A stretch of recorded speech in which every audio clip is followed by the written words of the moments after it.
The story you're about to hear is true. The names have been changed to protect the innocent.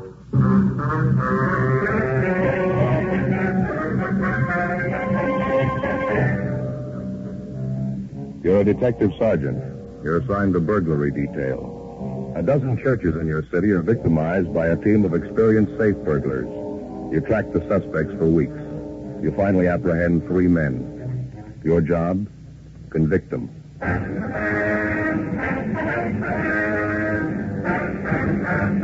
Dragnet, the documented drama of an actual crime. For the next 30 minutes, in cooperation with the Los Angeles Police Department, you will travel step by step on the side of the law through an actual case transcribed from official police files. From beginning to end, from crime to punishment, Dragnet is the story of your police force in action.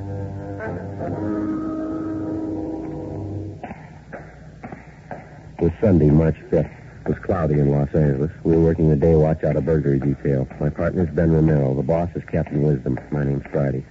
I was on the way back from the record bureau, and it was 11:30 p.m. when I got to room 25A, the interrogation room. Excuse me, Ben? Yeah, Joe? Got a minute? Yeah, sure. Wait here, Bryson. Back in a minute. All right. Yeah? Let's go out in the hall. How you doing with Bryson? Did he tell you anything? No, he won't admit a thing. How about the other 2 men? No, nothing. They're sitting tight, waiting for their lawyer to show up. Had all 3 of them checked through R&I. Bryson's a 2-time loser, burglary, GTA. His 2 partners served time for robbery. We shouldn't have too much trouble putting them away. We got a good enough collection of physical evidence. Well, maybe. Heard from the crime lab yet? No, not yet. I'd feel a lot better about it if we'd get Bryson to cop out. Let's try him again, huh? Yeah, might as well. Nothing to lose. Go ahead. Keep your seat, Bryson. Got a few more questions for you. Excuse me.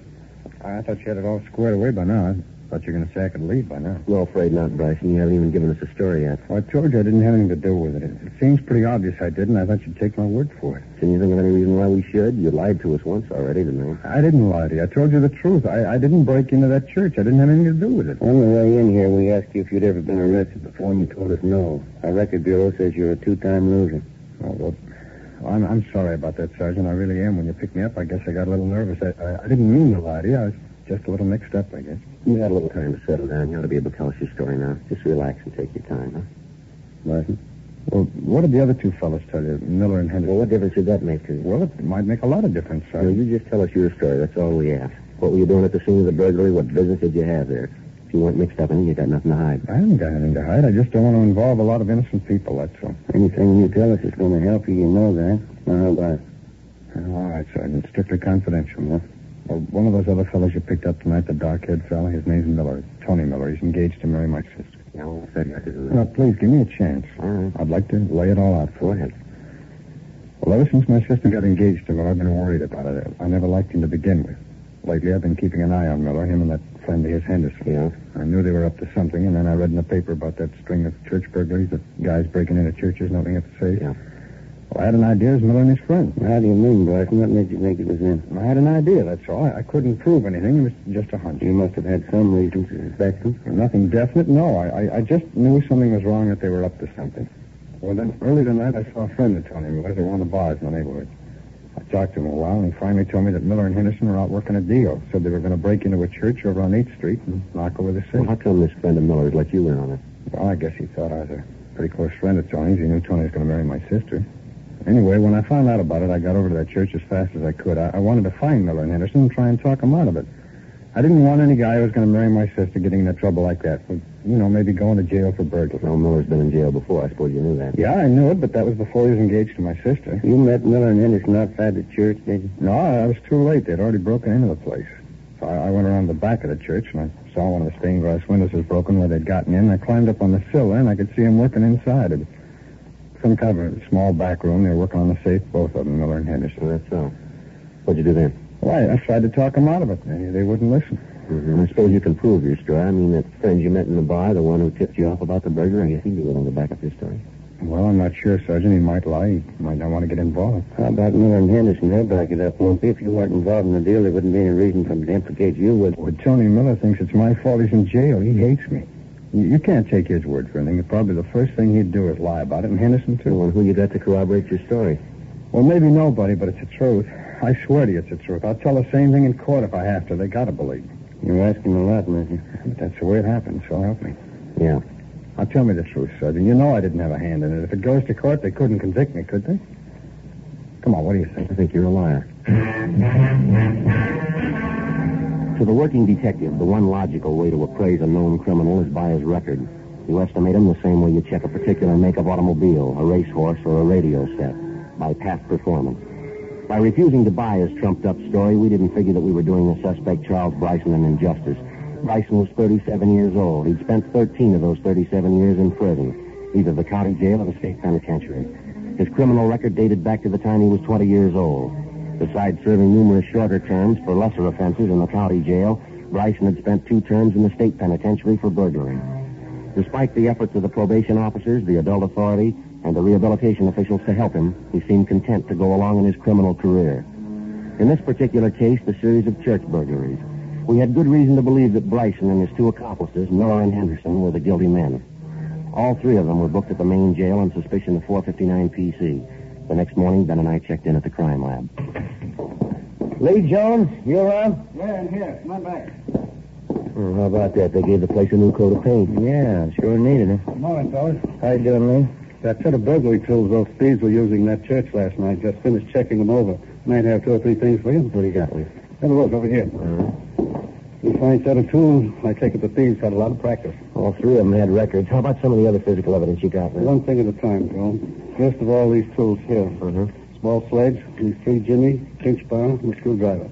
I think we can tie them in with at least 6 of those church burglaries. I think we can do it for certain. Good enough for 3 convictions? I think so, if the jury's listening. Well, how you got it worked out, Lee? Tool markings? That's part of it, yeah. I want you to take a look at this pinch bar here. They did a lot of their work with this.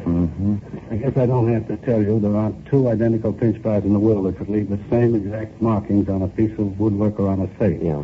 There aren't a pair of tools in the world that leave the same markings on anything. Yeah, we know, but can you show a jury positively that the thieves used this pinch bar here on 6 of the jobs they pulled? That's the idea. I compared specimen markings of every one of these tools against the markings made at the point of entry on 6 of the churches these thieves broke into. In every case, the markings match perfectly. These are the tools that made them, no doubt about it. The screwdriver, the set of windows, and the pinch bar. Oh, sure won't hurt our case, any. Get anything else, Lee? I examined the end of the pinch bar under the microscope, checked the screwdriver and Jimmy's too. The tips of each one of them are contaminated with particles of paint, different kinds of paint. I've already compared these paint transfers with samples of paint taken from the exterior of those churches that were broken into. Each one of them, they match all the way. The color of the paint, the age, degree of oxidation, the lead content, compares perfect. Now, come over here, something else. What you got there, Lee? These are the shoes the 2 men you found inside the church were wearing. These are the foot impressions the boys from Leighton Prince lifted off the floor in front of the safe inside the church. Yeah, so. The linoleum on that church floor showed up the dust impressions of the feet pretty good. Did you make the prints? The boys from Leighton Prince did, yeah. Good impressions. See here? General size of the shoe, the make, heel impressions, the wear pattern on the sole here, the whole general characteristics of both pair of shoes. Matches up to a T. How much is that going to mean to a jury, Lee? Well, I mean a lot. It's the truth. The same thing I've been telling you. It's the same thing. I'd like to tell every cop in the department, if you can place an object at the scene of a crime beyond a reasonable doubt, then don't go thrashing around looking for an object that's an exact duplicate. Don't play hawkshaw. Any microscope will tell you there are no 2 things in this world exactly identically alike. I don't care if it's a pair of shoes, a gun, a crowbar, or your 2 front teeth. Now, that's all lines up to me. Think you're going to have trouble? I don't know, Lee. We shouldn't have. You got the 3 of them right at the scene of the crime. That ought to be enough for the court. Yeah, I hope so. You don't sound sure. Well, Lee, there's only one time I'm sure about thieves like Bryson. Yeah? When they check him in at San Quentin. 2 days later... These days, most commercial banks seem to be interested in talking to you about themselves and telling you what to do. Well, at San Juan Bank, California, we prefer a different approach. When at most banks don't we? We listen to your needs, to your plans, to your dreams. We found that only by listening can we truly understand. Without understanding your business, no one should be giving you advice. But listening, understanding, and fulfilling the needs of California businesses is why San Juan Bank is the 3rd largest bank headquartered in California. Something you may not have known. San Juan bankers are relationship-oriented, working with businesses large and small. Our senior relationship managers will work directly with your staff to create the solutions you'll need today and beyond. So see your San Juan banker. There are more than 100 offices statewide. or call 1-800-400-2781. When you do, we'll do something that you just might not have experienced in quite a while. We'll listen. San Juan Bank, California. A relationship worth having. Remember your car? No, not the one you drive today. The car you love. The car that told everyone who you are. You know, the Mustang convertible, the GTO, the 57 Chevy. You still remember how great you felt just driving around. But marriage and kids led you through a series of sedans, station wagons, and minivans, leaving your car just a distant memory. But you know what? You've reached a great time in your life, a time when you can own your car again. Family Toyota is proud to announce a great new addition. It's Family Classic Cars. They got a great collection of these classic cars that are waiting for you to drive off the lot. Give them a call at 949-493-4100 or visit FamilyClassicCars.com. Just imagine how great it will be to drive your car again. With Family Classic Cars at Family Toyota, you know you're dealing with a company you can trust and one with a great financing programs and service to make your buying experience as easy as revving your engine. Visit FamilyClassicCars.com or call today 949-493-4100. Family Classic Cars, 949-493-4100. KNX 1070 News Radio. 2 days later, Charles Bryson and his two accomplices, Henderson and Miller, were arraigned in municipal court and a date set for their preliminary hearing. 4 days later, the preliminary hearing was held and the three of them were bound over for arraignment in Superior Court. In the weeks that followed, before their arraignment and Superior Court trial, Ben and I worked along with the district attorney's office preparing the case against the three men, taking statements, running down additional evidence, checking and rechecking, piecing together the facts which we hoped would earn a conviction for each of the criminals. We weren't positive that had happened. The strongest part of our case was going to come out of the crime lab, the testimony of Lee Jones.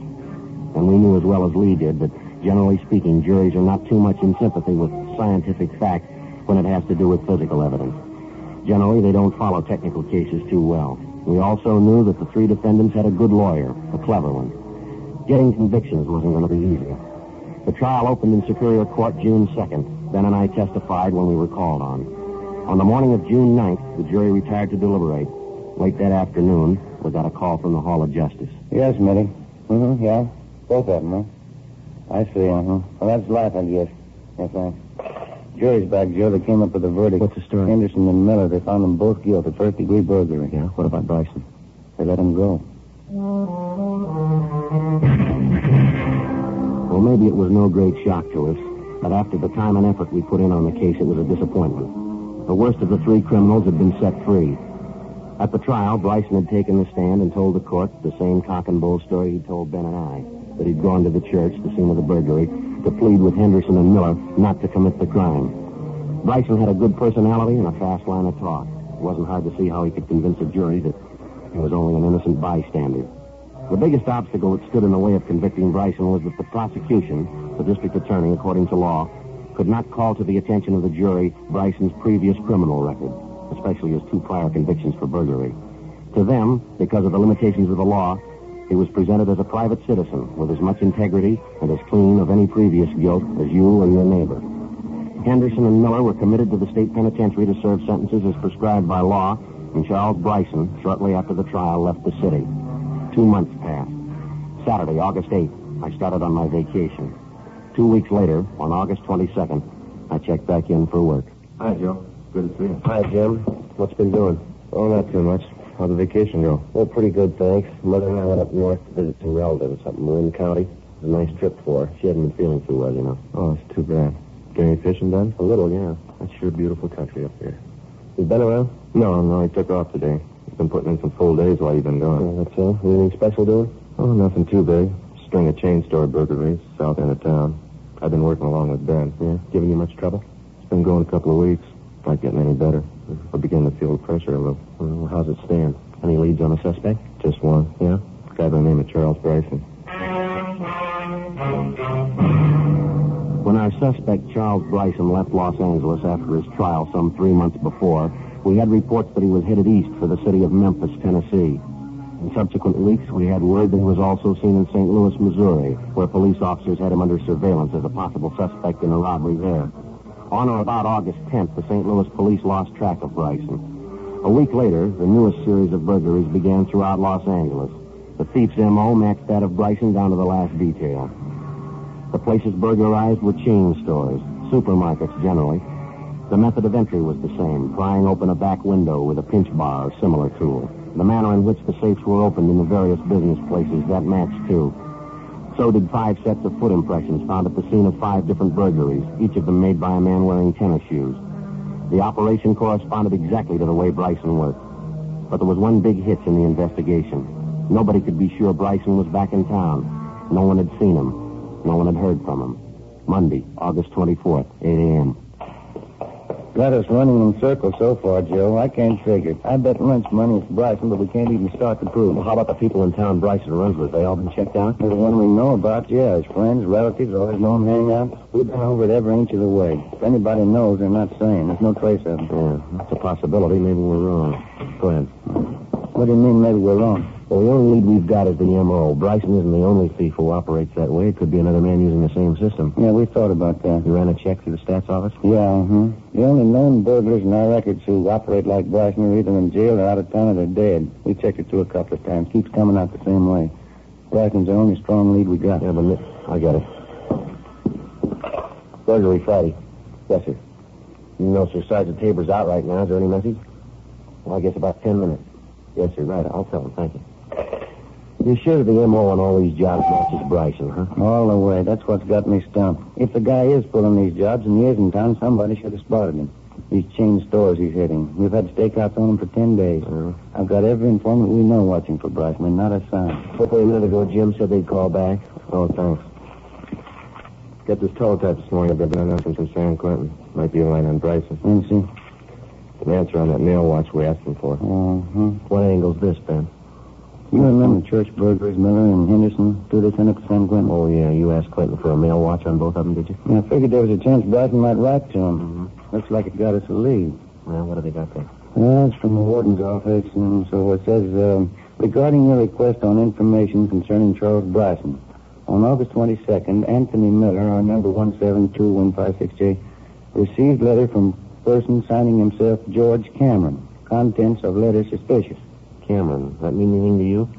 We just checked Bryson's package again down to R&I. Cameron was his mother's maiden name. Bryson's used it as an alias before, quite a few times. How about the return address on the letter, Ben? Los Angeles? Main post office, General Delivery. Monday, 10 a.m. We alerted the post office detail and arranged for a mail watch on all incoming letters through General Delivery addressed to Charles Bryson, George Cameron, or to another of the suspect's known aliases. A week passed. No sign of Bryson, no trace of any of his correspondence through General Delivery. Another week went by. 2 more chain store burglaries. The M.O. in each case was the same. It matched closely to Bryson's known working habits. But despite our precautions and the close check we maintained on his friends and his known hangouts, the suspect still remained unseen and unheard from. On September 9th, an informant of Ben's called us at the office and told us he thought he'd seen Bryson the night before. Yeah, Matty, where was that? Yeah, right, we'll check it, thank you. Bye. Bryson's supposed to have been seen there for a month in Beverly Boulevard last night, drinking in a bar up there. Is he pretty sure it was Bryson? He thinks so, yeah. Got the name of the place here. We can check with the bartender, see if he can identify Bryson's mugshot. Right. I'll get my top coat, huh? All right. I get it. Burglary Friday. Yes, sir. When was that? Yeah, go ahead. I got it. Yes, sir, right away. Post office detail. Bryson called for mail at the General Delivery half an hour ago. Where is he? They following? 280 Glenmore, apartment 6. He's there now.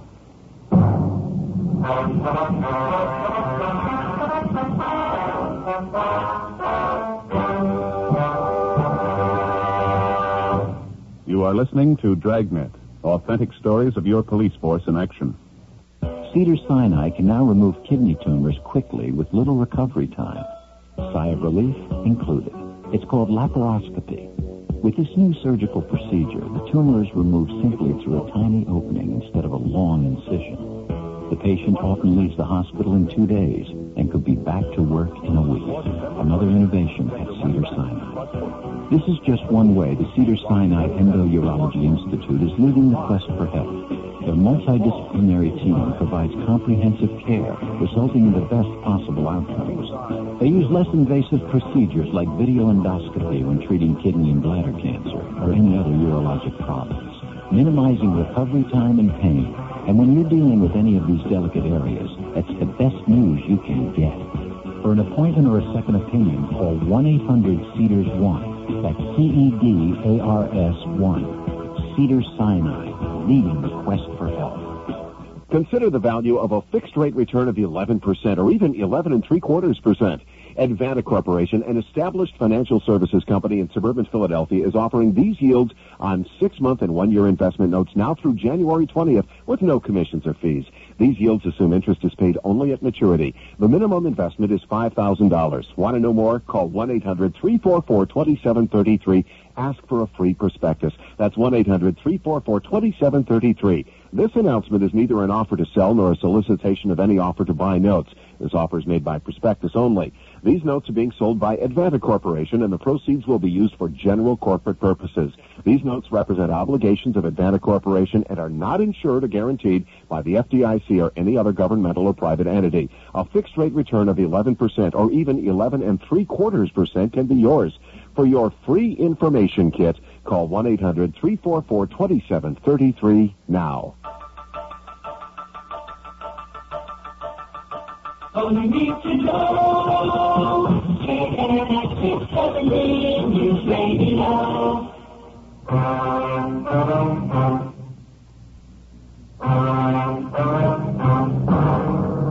September 9th, Tuesday, 11:30 a.m. The burglary suspect, Charles Bryson, was placed under surveillance at the apartment where he'd gone immediately after calling for his mail at the general delivery window in the main post office. 3 teams of men were assigned the job of following Bryson alternately, 24 hours a day. We waited for a chance to get into his apartment and search it while it was empty, but it never occurred. Somebody was always there, either Bryson or a tall, dark-haired woman, his common-law wife. During the week that followed, the suspect was watched everywhere he went. He attempted no burglaries. On the 8th day, the stakeout was removed. 3 nights later, 2 burglaries were committed. Both jobs bore the marks of the suspect's M.O., but we couldn't prove a thing against him. We knew the setup we had was going nowhere. If we wanted to get Bryson red-handed, if we wanted a case against him that'd stand up in any court, we had to find a new approach. Lee Jones came up with an idea. There's a jar of stuff right here. The technical name for it's anthracene. I guess you heard of it? I think I've heard you mention the name, Lee. That's about all. Some kind of luminous powder, isn't it? It glows in the dark. No, not exactly. Here, take a look at some. There, you see? Colorless, odorless, no smell at all to it. It's a coal-tar product. We call it crystalline hydrocarbon. I see. Now, here's the point of the thing. When you take this anthracene powder and rub it into the surface of an object, it's completely invisible to the naked eye. You never know it's there. Here, let me show you. How about my coat sleeves? Yeah, that'll do. Got the powder all over it. Some in your hand, too. Rub it in, like so. Now, can you see or feel any of the powder while I put it on? No, nothing there. Now, let me switch on this lamp here. This is an ultraviolet light. Now, watch when I turn it on your arm, where we rub down the powder. Well, look at your hand, Joe. Like it's lighting up. Yeah, my coat sleeve, too. It's glowing. How about it? Will this stuff rub off, Lee? Try it. You're spreading it all over yourself, everything you touch. Anything harmful in it, Lee? No. Now, watch when I turn the lamp off. You see? Gone. Never even know you had it on. Only time it shows up is under ultraviolet light. Well, does it stay on you indefinitely, Lee? No, the maximum is generally about, say, 24 hours. You guarantee it'll work, huh? Well, all physics, Joe. Under the proper conditions, it's got to. It's just what I tell my classes up at the academy. Crooks and chorus girls have one thing in common. Yeah? They show up better when you put them under the right kind of light. When we left Lee Jones at the crime lab, we figured we had the potential solution in our hands, but there was still a lot to be done before we could go into any court of law with a case that we were positive was strong enough to convict Charles Bryson. Number 1, we had to get into his apartment when it was unoccupied, find the set of burglary tools he was using, and douse them thoroughly with anthracene. The same for the clothes he worked in. Number 2, we had to get Bryson into custody within 24 hours after he moved on a burglary job, or the anthracene wouldn't work. Number 3, we had to find the loot taken in the burglary in his possession. 10 days passed before we got a chance to make good on the first step. I get it, Joe. Right. Burglar and Merrill. Yeah, Jim. Good. Fine, we'll be right out. Good break, Joe. And Bryson. What's that? They hauled him in on a traffic warrant, speeding. Put him into the main jail right now. Good chance to go through his apartment. What about his wife? She's still up there, isn't she? She's on her way to put up bail for him. Yeah? Apartment's empty. By the time Bryson was bailed out, Ben and I, along with Jim Tabor and Lee Jones, had combed through Bryson's apartment and finally uncovered a set of burglary tools and work clothes carefully hidden beneath the floorboards under a kitchen cabinet directly below the sink. Lee Jones contaminated each of the tools with the invisible anthracene powder and also the work clothes. We checked the apartment for any possible loot taken in the burglaries, but we found nothing. We put everything back exactly the way we found it, and then we left and went back to the office. We stood by until 4 a.m. waiting for a call that would indicate that Bryson might be out on another burglary job. Nothing happened. The next night, up until 10 o'clock, it was the same routine. At a few minutes past 10, we got a 459 call on a chain drugstore out on Alvarado Street. Lee Jones had his portable ultraviolet light all ready to go. Ben and I picked him up at the crime lab, and the three of us drove to the scene of the burglary. Straight back here, Lee. Can I help you with the light? I can handle it, thanks. There's the window they figure he got in. Safe's there in the corner. Yeah, there's not too much of it left. You all set, Lee? You got the extension cord for the light, Romero? Yeah, right here. I'm just plugging it in. Yeah, okay. All set. All right, switch it on, will you? Right. Well? Yep. Seems like it. What do you got in the window there, Joe? Look at that. Anthracene tracks all over, foot impressions there, tool marks on the safe, rough prints on the floor, on the wall. No question. He left plenty of trail. All right, let's get him. Lee Jones put in a call to the crime lab and ordered a photographer out to take pictures at the scene of the burglary. Lee and the photographer would stay at the scene to gather physical evidence and take pictures of the anthracene prints and markings for presentation in court. 10:52 p.m. Jones packed up the ultraviolet lamp, and Ben and I took it along with us. We drove directly to Bryson's apartment. Nobody was there. No. Nobody in the bedroom either. How about that? I don't know. I don't get it. Bryson's had plenty of time to get back here. Over an hour. And what about his wife? The only time we know she left was when she had to go bail him out on that traffic warrant. Doesn't look like they pulled out, does it? There's a closet full of clothes in there, a lot of their personal things around. Yeah. Sure looks like they were expecting you to come back. We might check with the apartment house manager. He could tell us if they gave notice to move. Let's see here. What do you got? Note here on the desk. See, says, Charlie, I'm sorry, but I told you it just doesn't work out with us. When you read this, I'll be on my way east. I don't want to be mean with you. I just think it'll work better if we forget each other, that's all. Thanks for everything so long. Signed, Ruth. Guess she doesn't like him much either. No, wait a minute.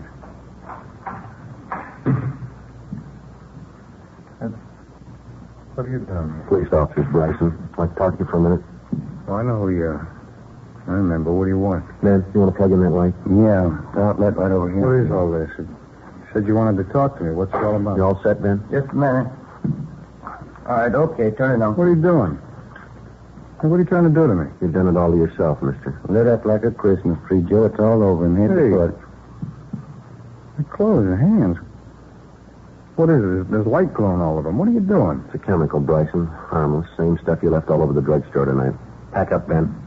Come on, let's go, Bryson. I don't understand it. What's this whole thing all about? You'll understand it. Here. Huh? A note for you. Oh.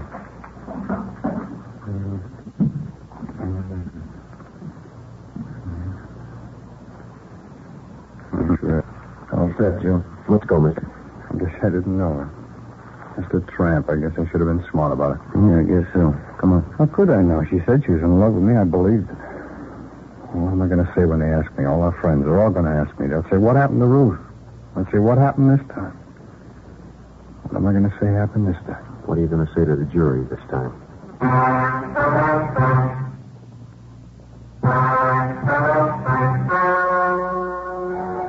The story you have just heard was true. The names were changed to protect the innocent. On December 10th, trial was held in Superior Court, Department 86, City and County of Los Angeles, State of California. In a moment, the results of that trial.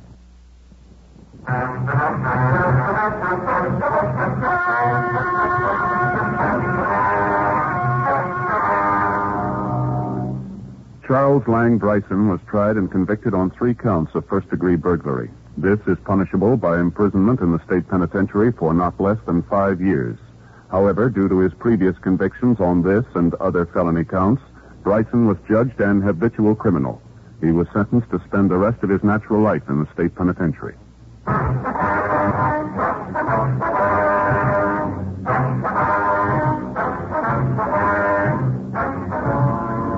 Crosshaired Dragnet, a series of authentic cases from official files. Technical advice comes from the Office of Chief of Police W.H. Parker, Los Angeles Police Department.